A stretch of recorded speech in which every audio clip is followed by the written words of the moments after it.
Je vais vous parler de la subsidiarité. Mais qu'est-ce que c'est donc que la subsidiarité? Je vois que ça vous laisse sans voix. Et en même temps, le fait que Génie ait coupé vos micros peut avoir un rapport. La subsidiarité, c'est l'idée de laisser la décision au niveau le plus bas possible, de laisser la décision le plus proche possible de ceux qui vont être impactés par la décision. Alors là, je vous entends tous, malgré votre micro coupé. C'est ce que je fais, hein, c'est toujours comme ça chez moi. Alors, je vais vous donner un petit exemple pour vous montrer où est-ce que ça va quand on est une entreprise qui pratique réellement la subsidiarité. C'est une entreprise américaine qui fait du catering, c'est-à-dire c'est des traiteurs. Ils font des mariages, ils font des bar mitzvahs, enfin, ils sont présents sur tous les grands types d'événements et ils ont 18 000 collaborateurs. Ça commence à faire. C'est une belle entreprise américaine de catering. Et vous imaginez que c'est du personnel qui doit se rendre sur place pour faire le service, faire monter presque de zéro un restaurant. Et donc, pour ça, ils ont une flotte de camions avec des livreurs qui leur apportent tout ça. Et malheureusement, l'un d'entre eux a un accident. Alors, il a conduit prudemment, mais vous savez que les accidents, ça arrive.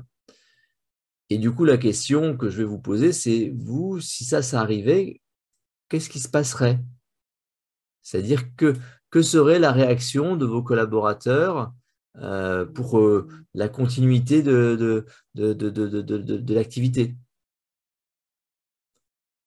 Alors, dans cette entreprise, je vais vous dire ce qui se passe, c'est que le livreur, il va chez le concessionnaire et il achète un camion pour le compte de la boîte. Mais n'est-ce pas normal? Je pense que pour la plupart, vous vous êtes dit, non mais c'est dingue, c'est un livreur qui va acheter le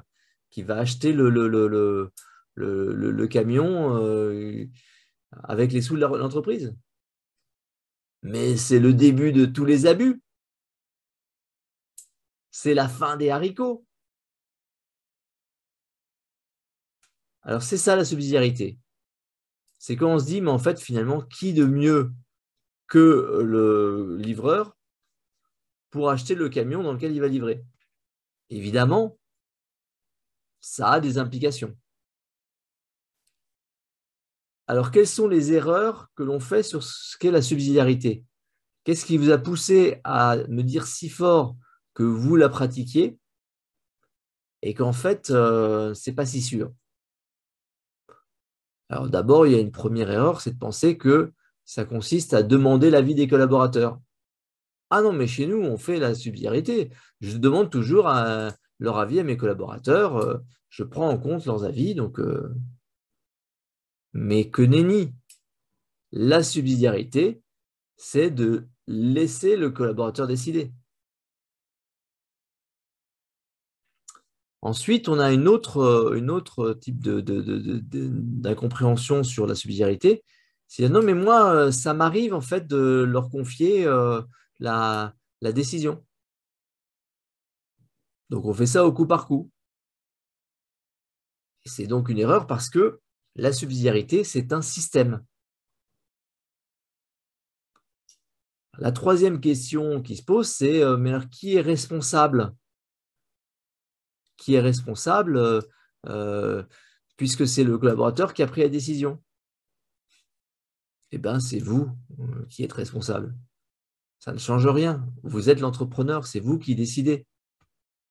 Vous avez fait en sorte que vos collaborateurs soient en mesure de décider au mieux des intérêts de l'entreprise. Alors, il y a des freins à ça, n'est-ce pas? Il y a un premier frein, c'est de faire confiance. Évidemment, il faut se dire, j'ai laissé les collaborateurs prendre des décisions de plusieurs millions. J'ai confiance dans le fait qu'ils vont faire au mieux des intérêts de l'entreprise. Et là, je vous renvoie à Jordan Peterson, une fois n'est pas coutume, n'est-ce pas, qui dit il ne faut pas être naïf pour faire confiance. Il faut être courageux. Ce n'est pas une confiance aveugle et on se dit, ben voilà, de toute façon, tout va bien se passer. C'est une confiance où on sait qu'on risque d'être déçu et qu'on va faire notre possible pour que ça se passe bien pour tout le monde. Alors, le deuxième frein qu'on peut voir, c'est la question de l'investissement du temps. Ah oui, mais moi, c'est plus simple si je décide parce que s'il faut que je commence à expliquer à tout le monde tout le truc, ça c'est pas fini. Alors là, Jordan Peterson vous dirait, mais c'est la question d'investissement.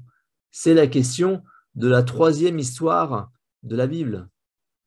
La première, c'est la création du monde. La deuxième, c'est Adam et Ève. Et la troisième, c'est le sacrifice d'Abraham.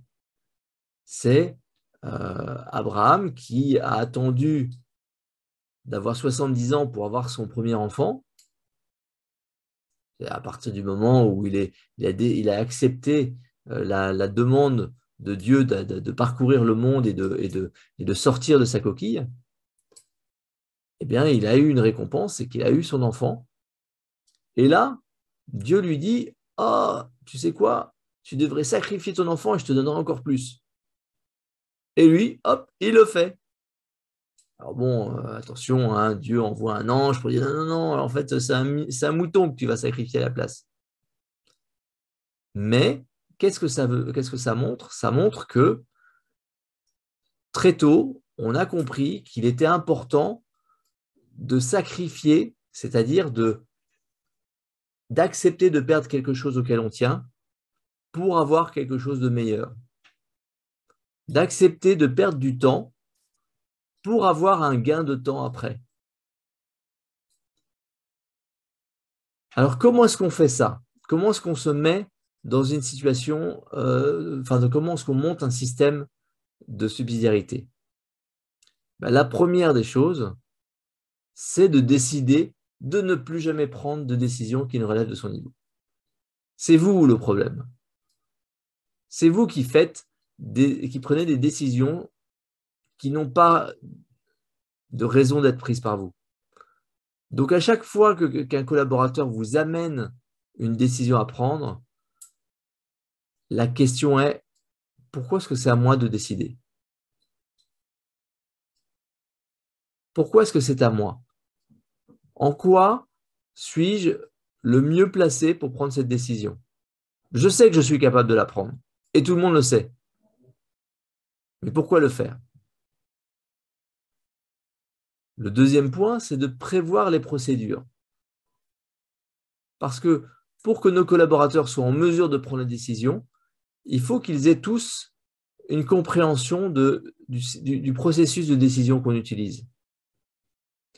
Pour que la décision corresponde à celle que vous auriez prise en mieux, parce qu'avec des niveaux d'information, une granularité de l'information que vous ne possédez pas vous-même, il faut qu'il y ait une compréhension par les collaborateurs de votre façon de décider.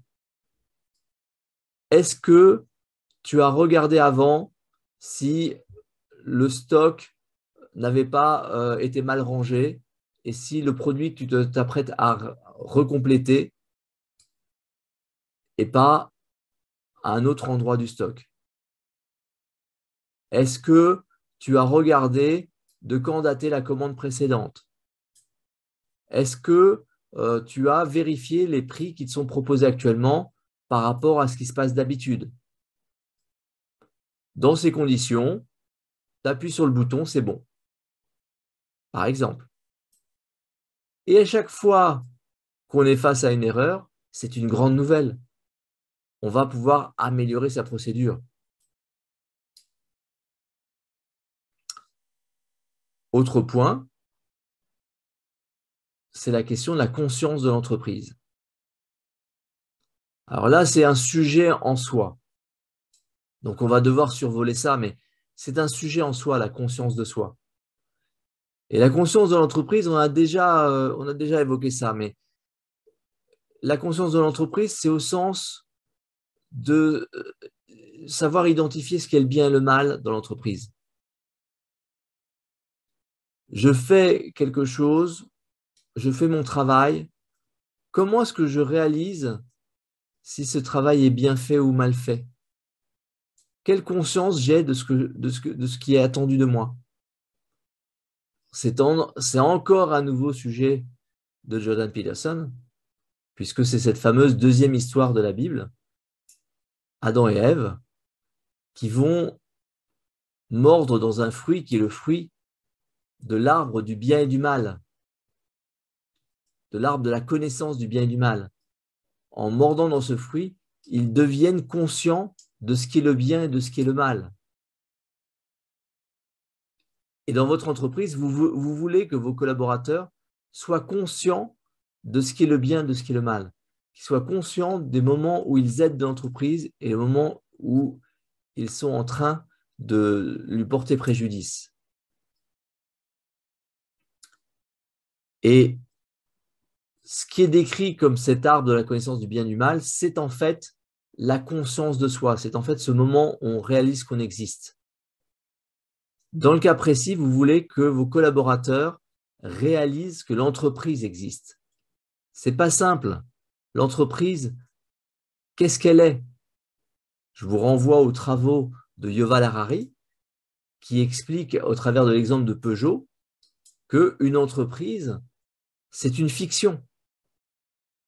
C'est un ensemble de mots qu'on a mis sur un concept. Et à partir du moment où 2 ou 3 personnes sont d'accord pour dire que ce concept existe, alors il est là. Qu'est-ce qu'est Peugeot? Est-ce que c'est son siège social? Ah ben non, ils ont changé de place maintenant. Est-ce que ce sont ses collaborateurs? Oh ben ça tourne tous les jours. Est-ce que ce sont ses voitures?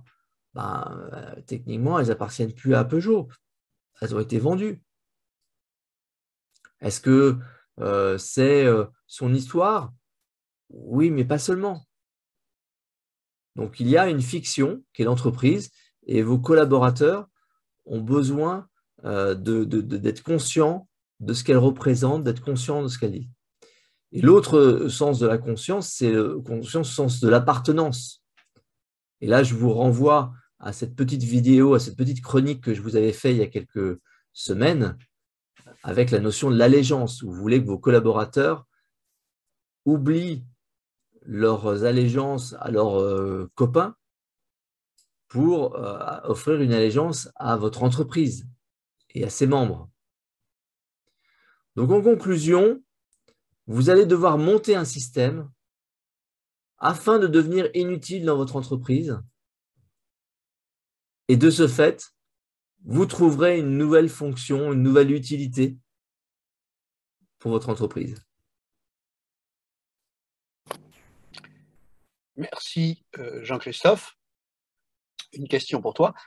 Donc, imaginons qu'un entrepreneur développe la subsidiarité dans son entreprise et puis finalement que pour X ou Y raison, ça se passe mal et donc que le collaborateur, consciemment, inconsciemment, à qui on a laissé finalement la possibilité de dépenser de l'argent, de signer un contrat, de passer une commande, d'accepter les conditions d'un client, ait fait une erreur. Est-ce que, dans ce contexte-là, on le désavoue et on reprend la main et on va expliquer aux clients, aux fournisseurs, que sais-je, que la procédure interne n'a pas été respectée, que le bon de commande n'a pas été signé par une personne ayant autorité sur la situation, ou bien est-ce qu'on fait autre chose? Qu'est-ce qui se passe quand c'est l'entrepreneur lui-même qui fait une erreur? On se désavoue, on se licencie de l'entreprise ou on cherche à réparer l'erreur? Et puis, le deuxième point, comme je l'expliquais, c'est que c'est une bonne nouvelle. On a identifié un trou dans le système. On a identifié une mauvaise conception du système qu'on va pouvoir réparer, améliorer, sublimer. Évidemment, on ne parle pas là de ceux qui ont détourné le système, de ceux qui ont violé le système. Pour cela, évidemment, il faut un message clair pour que chaque collaborateur comprenne bien qu'on ne laisse pas la délinquance s'installer dans l'entreprise. Mais finalement, elle existe, cette délinquance, avec ou sans subsidiarité. J'ai un message de Frédéric qui me dit « C'est sûr que je ne délègue pas à ce point ». Et je pense qu'il faisait allusion à ces chauffeurs qui avaient le droit d'acheter leur nouveau camion s'il était cassé. Alors, c'est très intéressant parce que justement, il ne faut pas parler de délégation. La délégation, c'est ponctuel, c'est très déterminé, c'est très, comment dire, c'est très limité. On est dans un système qui dit les décisions, elles sont naturellement prises par ceux qui sont au plus proche de l'usage. Ce n'est pas une délégation, c'est une organisation différente.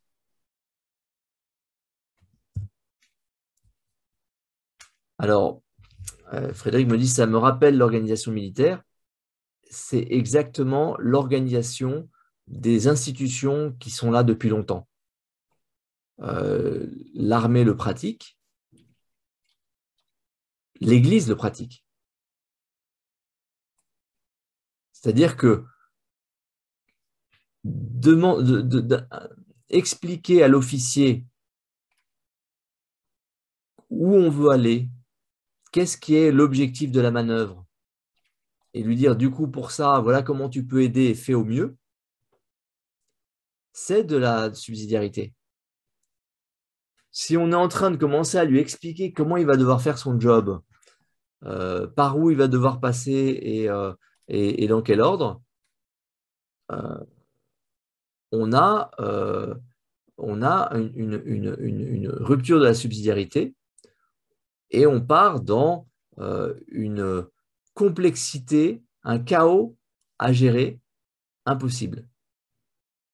Puisqu'il faut, pour chaque manœuvre, imaginer ce que chaque officier va devoir faire et chaque militaire du rang va devoir faire. On ne peut pas.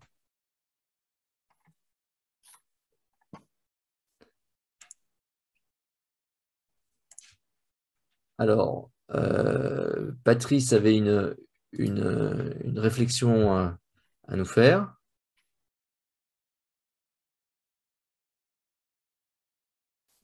Du coup, j'ai le droit de parler. Ouais, c'est important ce point que tu soulignes, et c'est vraiment un des trucs que les gens, qui est souvent mal compris. C'est justement pas de la délégation. Et c'est un peu à l'image des idées de management concertatif. Si on me laisse responsable de gérer à mon niveau ce qui est important, ça ne retire en rien le fait d'aller poser la question à toutes les personnes concernées par la décision que je vais prendre. Et c'est justement la tension entre les deux qui fait que ça n'est pas de la délégation, mais que c'est vraiment la décision qui me concerne, prise en lien avec ceux qui sont intéressés, entre guillemets, par le résultat, la conséquence ou les défauts de la décision. Excellente remarque. Et on n'a jamais dit que c'était simple, mais on dit simplement, je pense, Christophe, que c'est désirable. On dit que c'est simple, mais que c'est difficile. On a dit que c'était simple, on n'a pas dit que c'était facile. Merci pour vos questions. François Eric.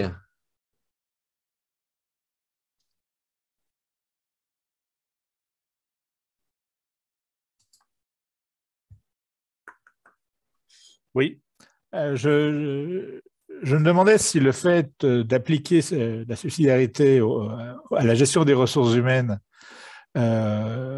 et en laissant chaque niveau gérer les ressources humaines, le niveau inférieur des ressources humaines et les décisions à ce niveau-là, ne risque pas de faire perdre la manière de gérer l'esprit de groupe et la manière dont fonctionne le relationnel humain dans une équipe, ce qui est généralement l'avantage des petites structures par rapport aux grandes, parce qu'on arrive à créer un esprit commun beaucoup plus fort. L'armée et l'Église que tu évoquais précédemment, je ne me prendrai pas la facilité de parler des problèmes actuels de l'Église, sont bien l'exemple des défaillances du fait de ne pas avoir une capacité à gérer de manière homogène l'humain. Alors, on est encore une fois en train de parler d'un système. Donc, un système dit, on veut que chacun des collaborateurs qui va prendre la décision la prenne aussi bien ou mieux que celle qu'on aurait prise. Donc oui, il y a besoin d'avoir une vraie cohésion humaine. On a besoin que les décisions qui sont prises au niveau le plus faible soient très comparables, voire meilleures que celles qu'on aurait prises.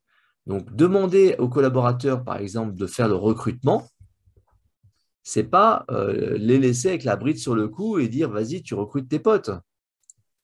C'est dire comment est-ce qu'on identifie la bonne personne à recruter, quel process on suit, comment est-ce qu'on le valide en interne.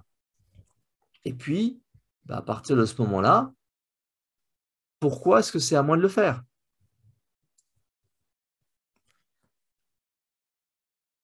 C'est évidemment, ça demande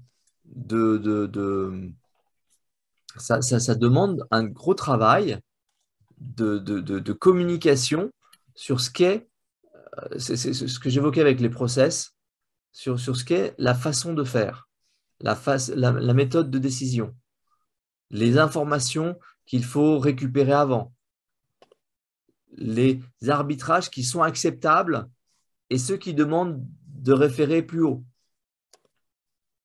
et ou ailleurs. C'est par exemple intéressant de se dire, tiens, c'est vrai qu'il devrait aller poser la question à la direction financière pour savoir si c'est le bon moment. Est-ce que le camionneur le livreur qui va acheter son propre véhicule, est-ce qu'il le fait comme ça tout seul dans son coin ou est-ce qu'il le fait en appelant la direction financière et en disant bon ben je suis en train d'acheter, voilà les critères que j'ai pris, etc. Est-ce que vous avez des critères de votre côté? Ah bah oui, tu sais, on avait pris une décision ensemble de se focaliser sur une flotte qui était à peu près la même. Et donc, tu as un accord auprès de telle concession et normalement, tout est OK. Ah bah super les gars. Et hop, on est dans une organisation qui doit exister collectivement.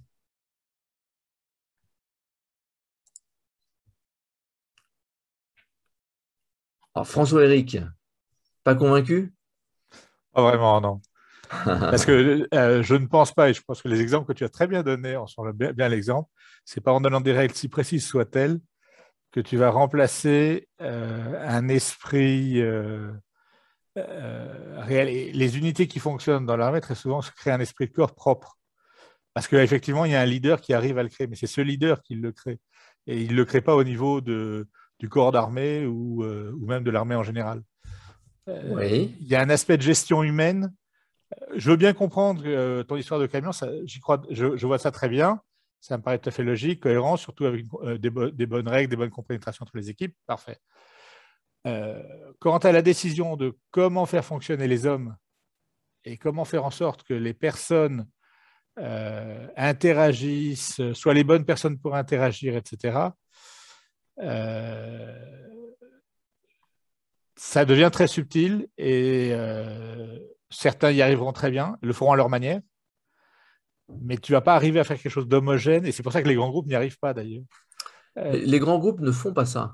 Les grands groupes expliquent que c'est la DRH qui va faire les recrutements, que c'est la direction financière qui va faire le budget. Oui, Et puis, quand on demande le budget à quelqu'un au niveau en dessous, on ne lui fait pas une formation sur comment on fait le budget.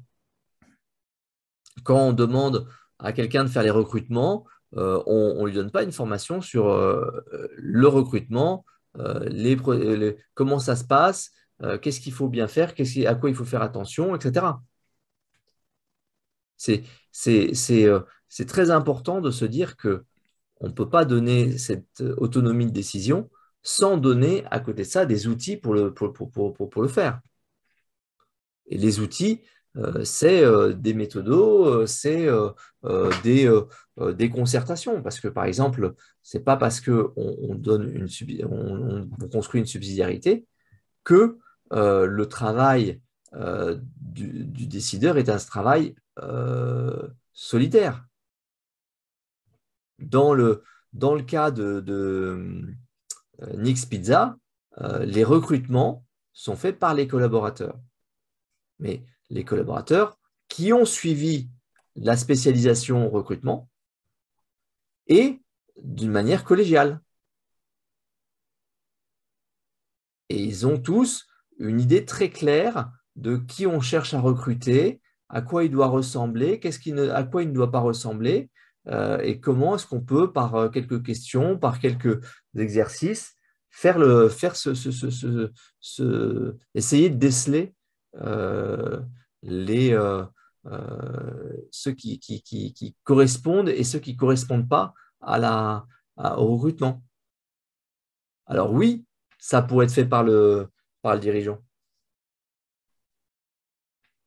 Mais on passerait son temps à faire des recrutements, à prendre des décisions d'achat ou de ne pas acheter, etc.